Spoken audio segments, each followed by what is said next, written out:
Γεια σας και πάλι φίλοι μου.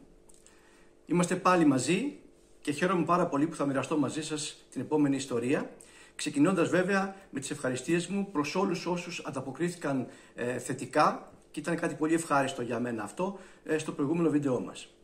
Το σημερινό μας θέμα θα είναι η γνώμη μας ή η συγγνώμη μας. Και θα σας φέρω μια μικρή ιστορία για να αντιληφθείτε τι θέλω να πω με αυτό. Έχουμε την ενημέρωση των συγγενών στη μονάδα εφραγμάτων που εργαζόμουν και ο διευθυντής ενημερώνει έναν συνοδό, πιθανόν έναν γονέα. Μην ανησυχείτε, το παιδί έχει μια μυοκαρδίτιδα, θα πάνε όλα καλά. Και λέει ο συνοδός, μήπως είναι κανένα έμφραγμα γιατρέ και έχουμε τρεξίματα? Συνάδελφε, να το δούμε. Όχι, λέει, δεν είμαι συνάδελφος, εγώ αλουμινάς είμαι, αλλά ξέρετε, ανησυχώ. Αλουμινάς, πάρα πολύ ωραία, γιατί τώρα φτιάχνουμε το σπίτι. Τι αλουμίνια, ποια είναι τα καλύτερα, λέει ο γιατρός?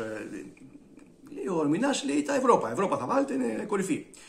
Μπα, δεν νομίζω. Νομίζω ότι τα αλουμίλια είναι καλύτερα. Εντάξει, αφήστε το όμως, το παιδί θα πάει καλά. Συνεχίζουμε. Πάμε στον επόμενο ασθενή.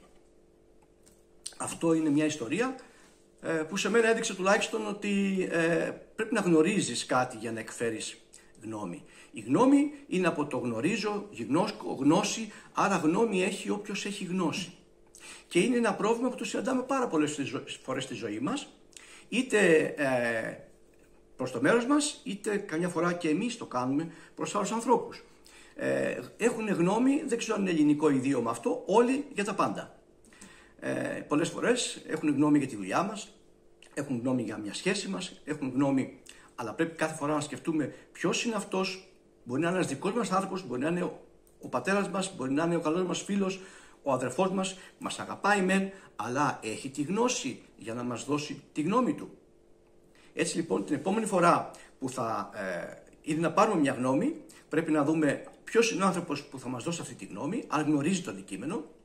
Όπως επίσης, την επόμενη φορά που θα πρέπει να δώσουμε εμείς μια γνώμη, θα πρέπει να σκεφτούμε, είμαστε ειδικοί, έχουμε τη γνώση, και αν όχι, ας δώσουμε απλά μια συγγνώμη, δεν είναι κάτι που γνωρίζω.